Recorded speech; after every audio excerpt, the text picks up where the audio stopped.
సాగునీటి అంశాలకు సంబంధించి పేటెంట్గా ఇటు బీఆర్ఎస్ పార్టీ చెప్పుకుంటుంది. 10 ఏళ్ళు కూడా అధికారంలో కూడా ఉంది. ముఖ్యంగా ఇటు అధికార పార్టీ, ప్రతిపక్ష పార్టీ, ముఖ్యంగా బీఆర్ఎస్ బీజేపీ మధ్య జరుగుతున్నటువంటి ఈ సాగునీటి వారికి సంబంధించి కేసీఆర్ ఒక ప్రత్యక్ష కార్యాచరణ కూడా సిద్ధమవుతున్నారు. సో మొన్న ఆయన తన ఫామ్ హౌస్లో ఒక మీటింగ్ కూడా పెట్టుకున్నారు. సో ముఖ్యంగా ఈ పాలమూరు ఎత్తిపోతలు, ముఖ్యంగా కృష్ణా నది ఎక్కడైతే పారుతుందో అక్కడ ఒక 3 సభలను పెట్టాలని చెప్పని కూడా డిసైడ్ అయ్యారు. సో ఈ అసెంబ్లీ సమావేశాలను బీఆర్ఎస్ ఏ మేరకు వాడుకునేటువంటి అవకాశాలు కనిపిస్తున్నాయి. ఎందుకంటే ఇది వింటర్ సెషన్స్ అయినప్పటికీ కూడా ఇది ఒక వాటర్ సెషన్ గానే మనం చెప్పుకోవచ్చు. ఎందుకంటే సాగునీటి అంశాల మీదనే ప్రధానంగా ఈ సెషన్లో చర్చ జరగబోతుంది. సో కేసీఆర్ ఖచ్చితంగా ఈ సెషన్స్కి హాజరై సో ఆయన మీద జరుగుతున్నటువంటి విమర్శలకు ఆయన పూర్తిగా ఒక ఫుల్ స్టాప్ పెట్టేటువంటి అవకాశం ఉందా? ఎందుకంటే తెలంగాణ ప్రజలంతా కూడా ఆసక్తిగా ఎదురు చూస్తున్నారు.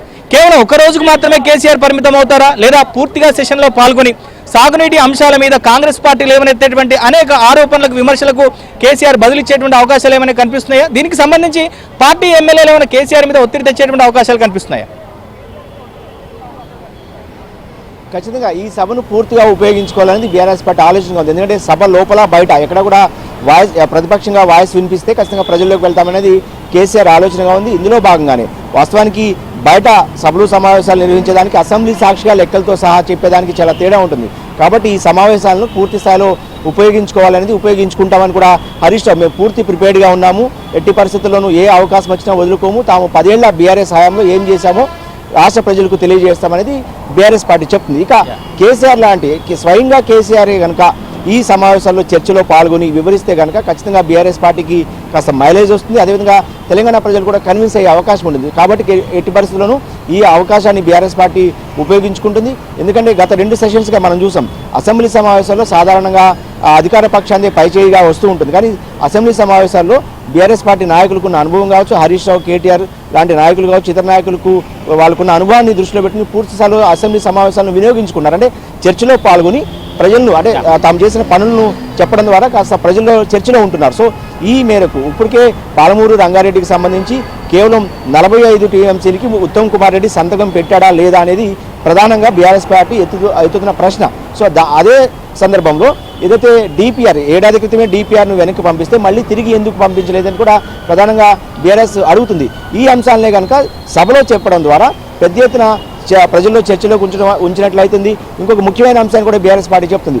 ఒకవేళ ప్రభుత్వం వైపు నుంచి ముఖ్యమంత్రి రేవంత్ రెడ్డి కనుక PowerPoint presentation Rangareddy projects, Rangareddy Palamuru ఎత్తుపోతల పథకం కావచ్చు, ఇతర గోదావరి కృష్ణా మీద నిర్మిస్తున్న ప్రాజెక్టుల విషయంలో ప్రభుత్వం ఇప్పటికే పవర్ పాయింట్ ప్రజెంటేషన్ ఇస్తారన్న చెప్తున్న నేపథ్యంలో ఒకవేళ ముఖ్యమంత్రి కనుక పీపీపీటీ ఇస్తే కనుక తమకు కూడా అవకాశం ఇవ్వాలనేది బీఆర్ఎస్ పార్టీ డిమాండ్ ఉంది. కానీ ప్రభుత్వం వైపు నుంచి ప్రధాన ప్రతిపక్షానికి అవకాశం ఇస్తారా లేదా అనేది అక్కడ సభలో స్పీకర్ నిర్ణయానికి ఆధారపడి ఉంటుంది. కాబట్టి ఒకవేళ పీపీటీకి అవకాశం ఇస్తే కనుక స్వయంగా కేసీఆరే ఈ పీపీటీలో పాల్గొనే అవకాశం కూడా కనిపిస్తుంది. ఎందుకంటే కేసీఆర్కు నీటి వ్యవహారాలు కావచ్చు, సాగునీటి వ్యవహారాలు కావచ్చు, ప్రాజెక్టులు కావచ్చు, ఆ సబ్జెక్ట్ మీద ఉన్న పట్టు సహజంగానే ఎవరికి ఉండదు. కాబట్టి కేసీఆర్ ద్వారానే ఆ పీపీటీలో ప్రధాన ప్రతిపక్ష నాయకుడిగా పాల్గొని పీపీటీ ఇప్పిస్తే కనుక ఖచ్చితంగా మళ్ళీ అంటే ప్రజల్లోకి ఈ అంశాన్ని బలంగా తీసుకెళ్ళినట్టు అయింది అనేది బీఆర్ఎస్ పార్టీ ఆలోచన ఉంది. కానీ ప్రభుత్వం అవకాశం ప్రధాన ప్రతిపక్షానికి ఇచ్చే అవకాశాలు తక్కువ. కాబట్టి ఒకవేళ కేసీఆర్ ఆ పీపీటీకి అవకాశం ఇవ్వకపోతే హరీష్ రావే అన్ని అంటే గతంలో సాగునీటి మంత్రిగా పనిచేసిన అనుభవం ఉంది. కాబట్టి హరీష్ రావు ఇప్పటికే పూర్తి స్థాయిలో ఈ అంశం మీద ప్రిపేర్ అయ్యారు. అన్నీ కూడా సభలోనే తాము చెప్తామని చెప్తున్నారు. కేసీఆర్ ఇక ఈ సమావేశాలకు హాజరైతే బాగుంటుంది, ఈ 3 రోజులు హాజరయ్యి చర్చలో పాల్గొనాలనేది బీఆర్ఎస్ పార్టీ ఎమ్మెల్యేలు చెప్తున్నారు. కానీ హాజరు కావాలా లేదా అనేది ఇవాళ జరిగే సిచ్యువేషన్ బట్టి బీఏసీ సమావేశం తర్వాత ఎన్ని రోజులు సభ నిర్వహిస్తారు, అసలు ఏ అంశాలను సభలో తీసుకుంటుంది ప్రభుత్వం అనేది కూడా బీఆర్ఎస్ పార్టీ ఆలోచన చేస్తుంది. ఎందుకంటే ఈ 2 ఏళ్ల కాలంలో ఎప్పుడు సమావేశాలు జరిగినా ప్రధాన ప్రతిపక్షంగా తాము తీసుకొస్తున్న ప్రజా సమస్యలను అంటే చర్చించాల్సిన అంశాలను తాము ఏదైతే ప్రతిపాదిస్తున్నామో వాటిని పూర్తిగా ప్రభుత్వం తిరస్కరిస్తుంది. కాబట్టి ప్రభుత్వం అనుకున్నదే సభలో చెప్తుంది, వెళ్ళిపోతుంది అనేది ప్రధానంగా బీఆర్ఎస్ పార్టీ నాయకులు విమర్శలు చేస్తారు. సో ఈ రోజు మొదటి రోజు జరగబోయే సభ మీద కేసీఆర్ ఇక తదుపరి మళ్ళీ ఆఖరి 3 రోజుల పాటు హాజరవుతారా లేదనేది ఒక నిర్ణయం తీసుకునే అవకాశం అయితే కనిపిస్తుంది.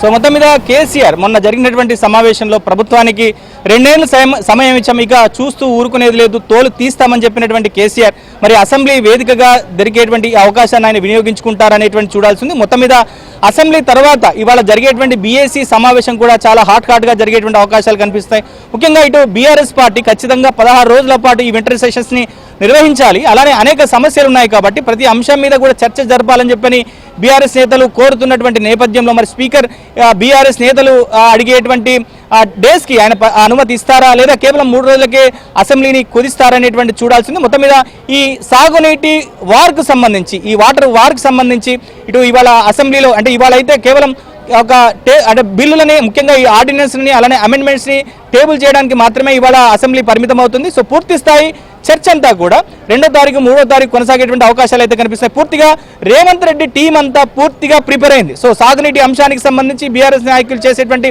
ప్రతి ఆరోపణలకి ఆధారాలతో సహా పవర్ పాయింట్ ప్రజెంటేషన్ రూపంలో ముఖ్యమంత్రి అసెంబ్లీ వేదికగా ఇవ్వబోతున్నారు. ఇక అసెంబ్లీ బయట ఎట్లాంటి పరిస్థితి, ఎందుకంటే కేసీఆర్ చాలా రోజుల తర్వాత అంటే అధికారం పోగొట్టుకున్న తర్వాత కేవలం 2 రోజులు మాత్రమే కేసీఆర్ ఈ 2 నెలల అసెంబ్లీకి హాజరయ్యారు. సో ఇప్పుడు 3వసారి కూడా హాజరవుతున్నటువంటి నేపథ్యంలో బీఆర్ఎస్ నాయకులు కూడా అసెంబ్లీ బయట పెద్ద ఎత్తున చేరుకుంటున్నారు. మరోవైపు అనేక అంశాలకు సంబంధించి అసెంబ్లీని ముట్టడించేందుకు మాజీ సర్పంచ్లే కావచ్చు లేదా ఇతరత్ర సంక్షేమ హాస్టళ్లకు సంబంధించినటువంటి వాళ్లే కావచ్చు చాలా మంది కూడా అసెంబ్లీ ముట్టడికి పిలుపునిస్తున్నటువంటి నేపథ్యంలో పెద్ద ఎత్తున భద్రతా ఏర్పాట్లు కూడా